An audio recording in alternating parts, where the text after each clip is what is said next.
आदमी का ज़रा शेड्यूल क्या बिगड़ जाए, चैनल को अपना घर समझने लगते हैं कुछ लोग अगर वीडियो ना बनाओ कुछ दिन तो। आज हम जानने की कोशिश करेंगे कि कैसे ग्रेविटी एक इल्यूजन है, क्योंकि ग्रेविटी का एक्चुअल कॉज तो एक्सेलरेशन है। लेकिन क्या होता है एक्सेलरेशन?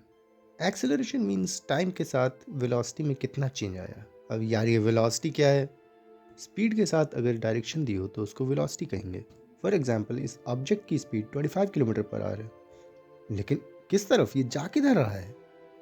अगर हॉरिजॉन्टल डायरेक्शन को x बोला जाए, वर्टिकल को y और स्क्रीन के अंदर या बाहर को z बोला जाए, और ये ऑब्जेक्ट हॉरिजॉन्टल डायरेक्शन में मूव करे, तो हम कहेंगे कि x डायरेक्शन में इसकी वेलोसिटी 25 किलोमीटर पर आवर है। आप सोच रहे होंगे कि वेलोसिटी नाम की चीज़ से तुम कभी फेमिलियर नहीं हुए, लेकिन वेदर फोरकास्ट में आपने देखा होगा कि विंड की डायरेक्शन को छोटे छोटे एरो से डिनोट किया जाता है कि वो किस तरह मूव कर रही है। अगर ये ऑब्जेक्ट 25 किलोमीटर पर आवर से मूव कर रहा है और इसकी स्पीड 35 किलोमीटर पर आवर हो जाए, तो हम कहेंगे कि एक्सेलरेशन वेलोसिटी की डायरेक्शन में होगा, क्योंकि वो स्पीड को प्रमोट कर रहा है।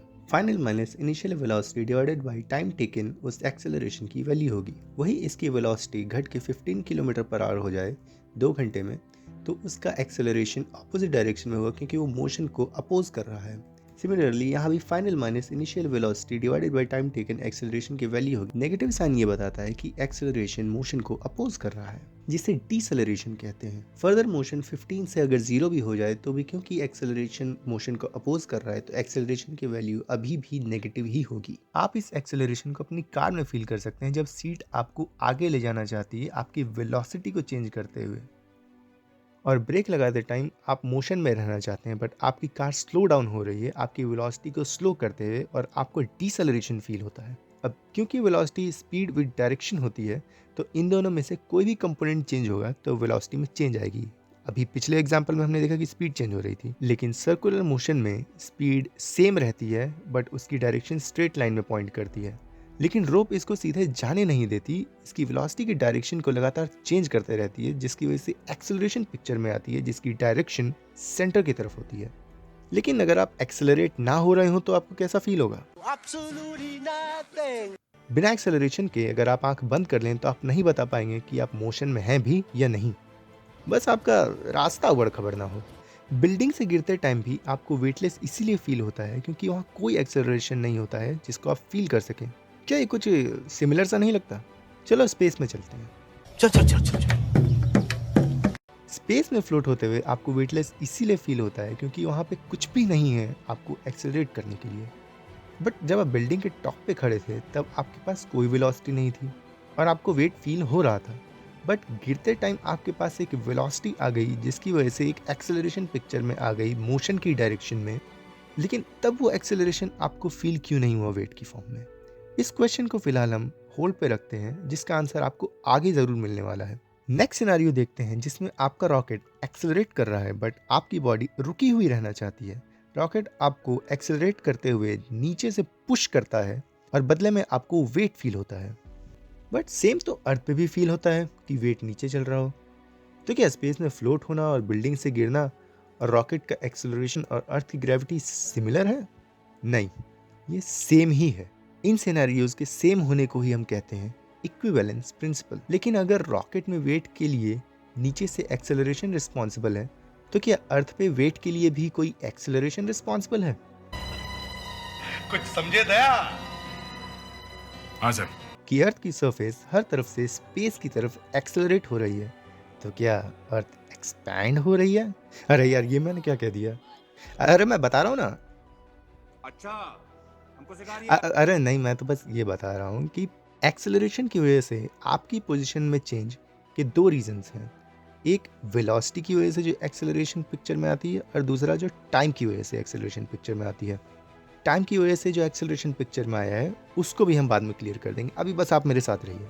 अब अर्थ की सरफेस एक्सपैंड तो हो नहीं रही है, तो वो मूव भी नहीं हो रही, तो उसकी पोजीशन में भी कोई चेंज नहीं है, तो पोजीशन वाला एक्सेलरेशन 0 कर देंगे।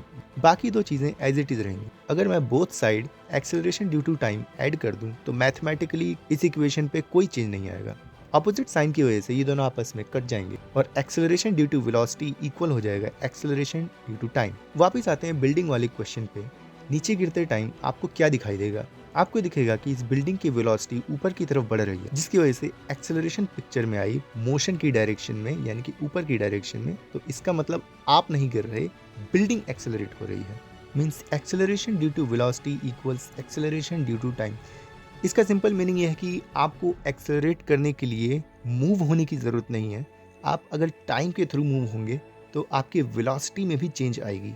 इन रियलिटी ग्रेविटी कोई फोर्स नहीं होती है और उसे इस मॉडल से एक्सप्लेन किया जाता है, जिसमें किसी भी बॉडी का मास, या मैं ओवर सिंप्लीफाई करके कहूँ तो उसके वजन की वजह से आसपास का स्पेस का डायमेंशन और टाइम, जिसे स्पेस टाइम कहते हैं, वो बेंड हो जाता है। लेकिन ये बड़ा ही मिसलीडिंग है, क्योंकि हम जब स्पेस को 2 डायमेंशन में शो कर रहे हैं तो उसमें कंटेंट ऑब्जेक्ट को हायर डायमेंशन यानी 3 डायमेंशन में कैसे हम लोग एक्सप्रेस कर सकते हैं।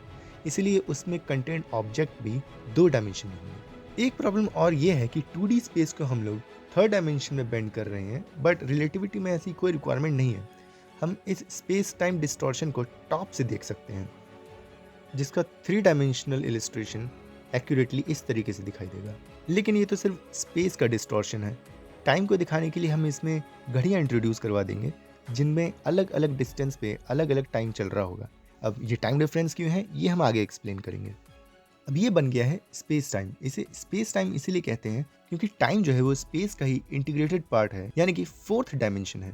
क्योंकि जब आपके दोस्त आपको कहते हैं कि जलन के मारे आपके पड़ोसी के घर में आग लग गई, तो आपका एक ही सवाल होता है, मीन्स स्पेस में जगह यानी कि आपके पड़ोसी का घर, और आग कब लगी यानी कि उसका टाइम, दोनों इन्फॉर्मेशन ही नेसेसरी है। अब ऐसे स्पेस टाइम कर्वेचर में जब 2 ऑब्जेक्ट्स मूव हो रहे होते हैं तो वो पास आने लगते हैं, मानो कोई इनविजिबल अट्रैक्शन हो उनके बीच, जैसे कि ग्रेविटी। क्योंकि हम तो स्ट्रेट लाइन में ट्रैवल कर रहे हैं जो कि किसी के मास की वजह से डिस्टॉर्ट हो गया है।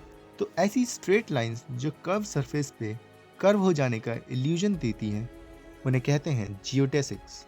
अर्थ के मास से डिस्टॉर्टेड स्पेस टाइम में फॉर्म जियोडेसिक को जब कोई सैटेलाइट फॉलो करता है तो वो अर्थ को ऑर्बिट करने लगता है और उसकी वेलोसिटी स्ट्रेट लाइन में पॉइंट करती है। कर्वेचर और वेलोसिटी के कंबाइंड इफेक्ट की वजह से एक नया फिनोमेना दिखाई देता है, जिसे कहते हैं टाइम डायलेशन।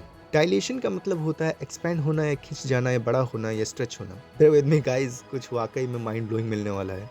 वेलोसिटी की वजह से टाइम एक्सपेंशन का फॉर्मूला इस तरीके से लिखते हैं, और अर्थ के मास की वजह से ये लिखते हैं। ये सारे लेटर्स इन चीज़ों को डिनोट करते हैं। आप चाहें तो वीडियो पॉज करके देख सकते हैं। इन फॉर्मूले के इतने डिटेल में जाने की जरूरत नहीं है।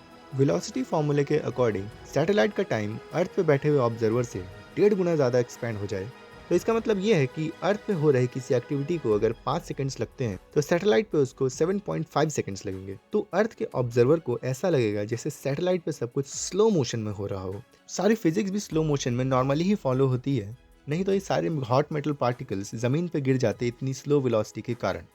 लेकिन वहाँ पे उनको कुछ पता नहीं चलता कि वो वाकई में स्लो हैं या नहीं। ये सेम इफेक्ट आपको अर्थ के मास की वजह से भी देखने को मिलता है।